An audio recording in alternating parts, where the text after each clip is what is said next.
Самые главные и самые важные – что, где, когда и как у новичков в уходе за орхидеями. На что обратить внимание при покупке? На корни, листья, ствол, количество цветоносов или, может быть, на изнанку цветов? Где нужно отрезать цветонос орхидеи, когда она отцветет? И нужно ли это делать? Когда пересадить орхидею дома? Сразу после покупки или когда отцветет? А может быть, еще подождать? Когда орхидея снова зацветет после покупного цветения? Сколько ждать? И что сделать, чтобы это случилось побыстрее? Почему корни орхидеи такие странные? Почему они не похожи на корни других высших растений? Правда ли, что в природе орхидеи растут вниз головой, а корнями вверх? Зачем опрыскивать орхидеи дома и при каких условиях это безопасно для орхидей? Куда желательно не попадать, если вы опрыскиваете цветы орхидей? И как это правильно делать? Об этих и о некоторых других фактах в сегодняшнем видео кратко и по существу. Привет, друзья! Вы на канале Классика орхидейного жанра. Теме, на что обратить пристальное внимание при покупке орхидеи, посвящено отдельное видео на канале, и оно называется «Орхидеи. Правила для начинающих». Если быть предельно кратким, то при выборе орхидеи в последнюю очередь стоит смотреть на корневую систему растения. Прежде всего нужно оценить листовую массу и состояние ствола или стебля орхидеи. Запомните закономерность. Чем больше у орхидеи листьев, чем здоровее ее ствол или стебель, тем больше у орхидеи запасов питательных веществ и прочих резервов. Даже если такая орхидея утратит полностью корневую систему в результате неправильного ухода во время транспортировки или реализации, она довольно быстро нарастит ее вновь. Кроме того, нужно помнить, что корень орхидеи способен к ветвлению, и если даже у орхидеи всего один или несколько корней, из этих корней может образоваться целая копна новой корневой системы. Всегда помните, что корневая система орхидеи отличается от корневой системы любого другого высшего растения. Страшные, сухие и, казалось бы, совершенно безжизненные корни орхидеи могут быть вполне жизнеспособными и функциональными.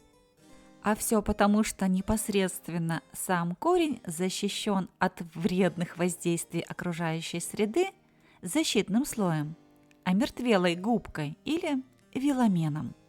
Подробно рассматривать строение корня орхидеи в этом видео мы тоже не будем. Этому уже посвящено отдельное видео на канале, и называется оно «Секреты корня орхидеи». Здесь же я только скажу, а точнее покажу, какой корень орхидеи принято считать раскукленным. И это растущий корень орхидеи с активной апикальной меристемой корня, то есть с активной верхушечной меристемой корня. Именно к такому состоянию корней в домашнем уходе нужно стремиться.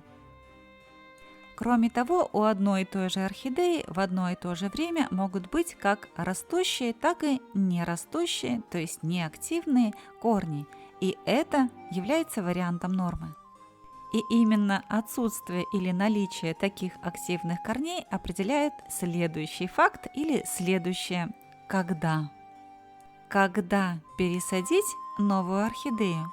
Следует ли это делать сразу после покупки или следует подождать? Но прежде я еще раз обращу ваше внимание на один немаловажный факт при выборе орхидеи. Даже если вам удалось выбрать орхидею с великолепной листовой массой и прекрасной корневой системой, но на лепестках ее цветов вы увидели вот такие поражения, и вы новичок, не приобретайте такое растение, ведь оно практически наверняка заражено вредителями. Подробно на том, каких вредителей вы можете встретить на орхидеях, в этом видео мы тоже останавливаться не будем. Об этом есть отдельное видео на канале. Здесь я лишь скажу, что если вы новичок и не разбираетесь во вредителях, не знаете, как быстро с ними справиться, в зимний период не несите орхидеи, зараженные вредителями, домой, особенно если у вас есть дети. Если выбор стоял не за вами, если не вы выбирали орхидею в магазине, а вам ее подарили, не забывайте о обязательном и необходимом карантине, особенно если в вашей квартире есть другие растения или другие орхидеи. Помните, что популяция вредителей увеличивается практически каждые 3-5 дней в условиях теплых и сухих квартир. Вы и глазом не успеете моргнуть, а все ваши домашние растения будут заражены вредителями. И этого нужно избежать. Любоваться погрызанными цветами орхидеи не имеет никакого смысла, и такие цветоносы лучше сразу обрезать. Как и где правильно обрезать цветонос орхидеи после завершения цветения или если на нем обнаружены вредители? И этой теме посвящено отдельное видео на канале. Оно так и называется «Как правильно обрезать цветоносы орхидеи для пышного цветения». В этом видео я лишь скажу следующее. Не обрезайте цветоносы орхидеи слишком низко, у их основания, возле ствола орхидеи. Ведь на каждом цветоносе орхидеи есть боковые меристемы или меристемные почки, способные к пробуждению.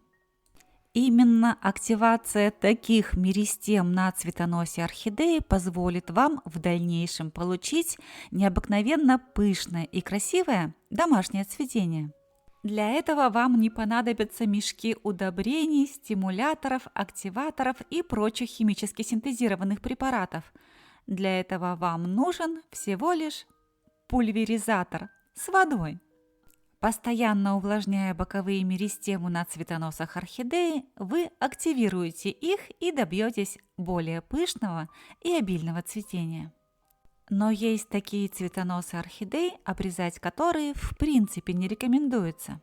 И это так называемые цветоносы с револьверным типом цветения, когда после завершения одной волны цветения цветонос не засыхает, не отмирает, а продолжает свое цветение, снова наращивая очередную порцию бутонов.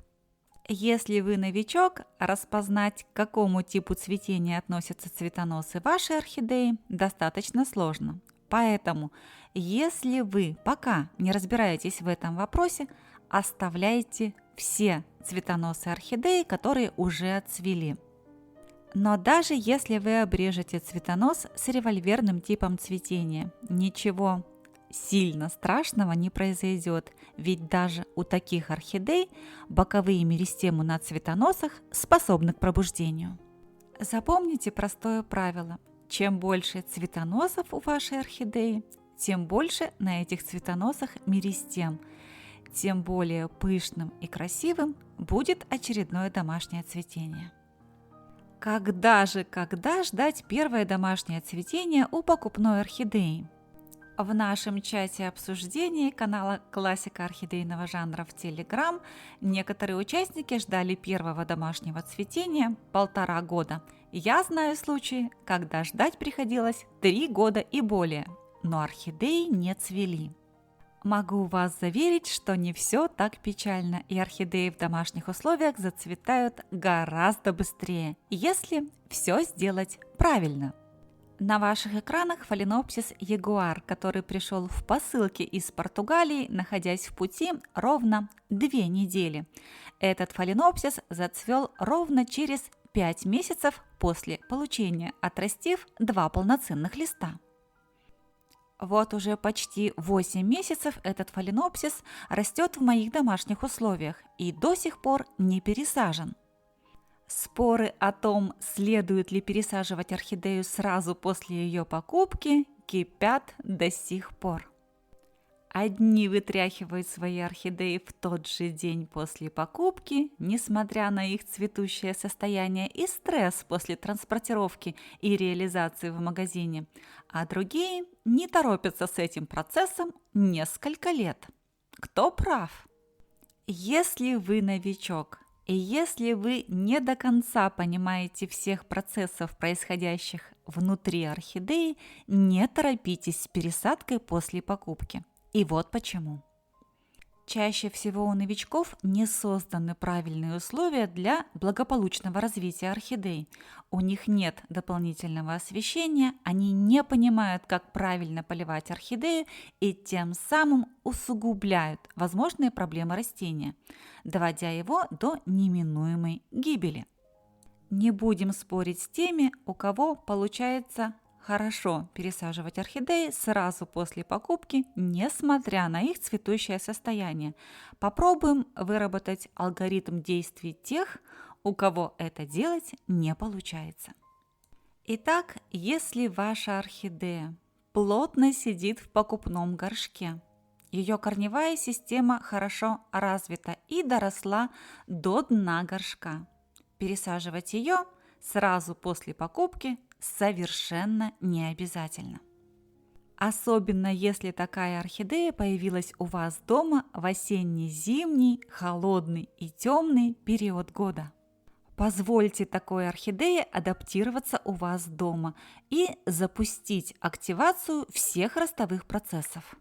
Если покупной субстрат у такой орхидеи слишком влагоемкий, помогите орхидее. Сделайте в горшке дополнительные вентиляционные отверстия по стенкам горшка. Такие отверстия легко и просто можно сделать, не пересаживая орхидею, в местах, где нет скопления корней. Такие отверстия легко сделать с помощью паяльника, прибора для выжигания, раскаленной отвертки или гвоздя, зажатого плоскогубцами. Как сделать такие отверстия, не пересаживая орхидею, я тоже показываю в отдельном видео на канале. Видео называется «Купили орхидею? Что дальше? Инструкция по применению». Как поливать орхидею во влагоемком субстрате при наличии торфяного стакана в посадке? Проще всего это сделать с помощью маленькой сприцовки для носа объемом всего 35 мл методом микрополива. 1-2 спринцовки на горшок. Вода проливается по краю горшка. Как часто это следует делать? Наверняка спросят новички в комментариях. На этот вопрос каждому новичку придется найти свой ответ. Ведь этот ответ зависит от тех условий, которые вы создали или не создали для своих орхидей. Если окна вашей квартиры выходят на север, северо-запад или северо-восток, и вы не озадачились приобретением дополнительного освещения для орхидей, ваши орхидеи следует поливать крайне бережно, аккуратно и редко. Поливая часто орхидеи в темном, холодном и сыром помещении, гибели корневой системы орхидеи не избежать. Корень орхидеи гибнет не сразу, не весь целиком. Изначально у него отмирает защитный, поверхностный или губчатый слой, тот самый виламен. При пересадке такой орхидеи не стремитесь удалить и отрезать все, что вам не нравится, все, что кажется вам мертвым. Отложите подальше все колюще-режущие предметы, особенно если вы новичок. Дождитесь лучшего или правильного времени для пересадки. И это то самое время, когда у орхидеи активируется корневой рост. Даже если защитный губчатый слой корня орхидеи полностью сгнил, оставляйте внутренний или центральный стержень корня орхидеи. Это та самая тоненькая ниточка корня внутри. Снимайте виламен осторожно, не повреждая внутренний стержень корня, как чулочек. И ничего не режьте. Все это еще пригодится орхидее во время адаптации в новой посадке. Итак, подытожим. Когда приходит время для пересадки орхидеи из покупного горшка? Не надо дожидаться, когда корни орхидеи порвут горшок. Не надо ждать, когда орхидея выпрыгнет из горшка. Нужно всего лишь дождаться активации роста корневой системы. Пересадить орхидею из покупного горшка тоже можно по-разному. Можно методом полной замены субстрата, а можно методом перевалки, без замены покупного субстрата. Но не забывайте, для принятия этого решения у вас будет в запасе 1,5-2 месяца. Именно столько необходимо орхидеи, чтобы адаптироваться у вас дома. Многих новичков сразу после покупки начинает волновать вопрос, когда начинать подкармливать орхидею, когда ее удобрять. Запомните одну простую истину. Пока ваша орхидея не активна, то есть когда у нее не растут корни и листья, удобрять и подкармливать такую орхидею не просто не имеет смысла, но и вредно. Снабжать дополнительными питательными веществами орхидею, которая не активна, это то же самое, что кормить спящего человека. Данное утверждение верно только в случае использования химически синтезированных удобрений, активаторов, стимуляторов и гормонов. При этом использовать натуральные и природные методы ухода за орхидеями не возбраняется. Когда и при каких условиях лучше всего опрыскивать орхидеи? Если подобающих условий для содержания орхидей у вас нет, лучше всего опрыскивать орхидеи в ясный, теплый и солнечный день. Если вы новичок, не опрыскивайте орхидеи, если в помещении, где они содержатся, ниже 20 градусов Цельсия. И ни в коем случае не опрыскивайте орхидеи, если они содержатся в глубине комнаты, в темных, сырых и холодных помещениях. Если же ваши орхидеи содержатся в теплых, сухих, хорошо вентилируемых и светлых помещениях, опрыскивать их можно в любое время года и в любое время суток. Для одноименного канала в Telegram я делала видео о строении цветка орхидеи. В этом же видео я показывала, куда нежелательно попадать при опрыскивании цветов орхидей. Давайте посмотрим это видео, я уверена, оно будет очень полезно новичкам. Какие же признаки отличают орхидеи от других цветковых растений? Прежде всего, это строение цветка, в котором мужские и женские органы, тычинки и пестики, соединены в особую структуру – колонку. Под колонкой скрываются половые органы орхидей – полинии. Пожалуй, самыми яркими признаками цветков орхидей являются, как правило, 3 почти всегда одинаковых чашелистика или сепалия. Вот это верхний чашелистик или верхний сепалий. А вот это 2 боковых чашелистика или боковые сепалии. 1, 2, 3. 2 боковых симметричных парных лепестка называют петалиями. В нижней части цветка расположен еще один особый видоизмененный лепесток – губа. Этот лепесток является своеобразной посадочной площадкой для насекомых-опылителей. Важно понимать, куда нежелательно попадать при опрыскивании и при купании орхидей в душе. Если при купании или опрыскивании орхидей вода попадет под колонку цветка, туда, где располагаются половые органы орхидей, может произойти процесс ложного опыления, и цветок фаленопсиса завянет раньше срока. Поэтому во время опрыскивания или купания старайтесь не попадать водой на лицевую сторону цветка.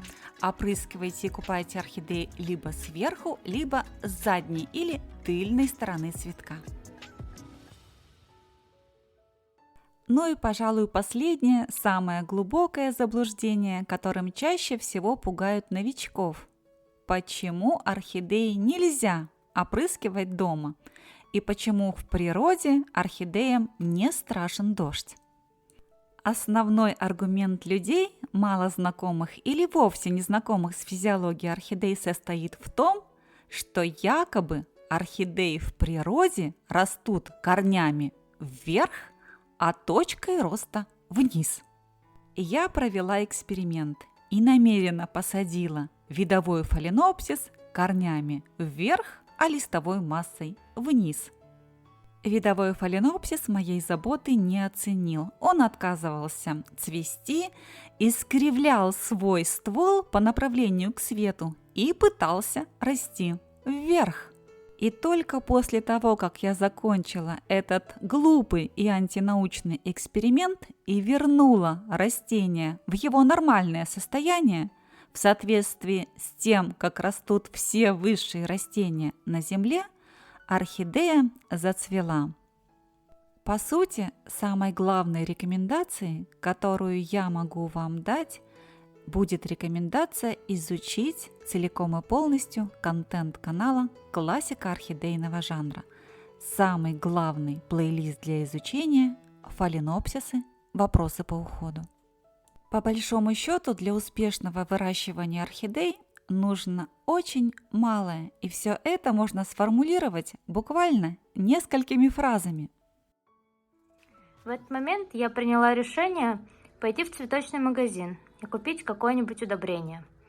Мне казалось, что ей чего-то не хватает.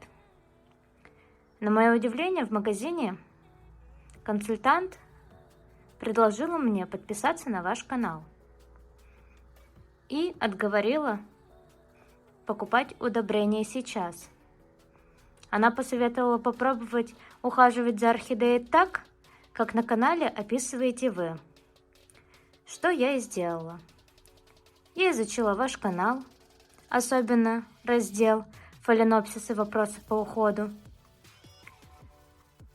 Сходила еще раз в магазин, купила все необходимое: горшочек, грунт и лампу.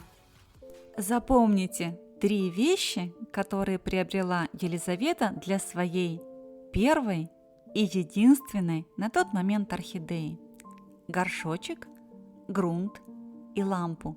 И именно эти 3 вещи позволили изменить жизнь орхидеи кардинальным образом. И если вы тоже хотите получить быстрые и качественные результаты в выращивании орхидей, даже если вы новичок, изучайте контент канала «Классика орхидейного жанра», и, я уверена, результаты не заставят себя ждать.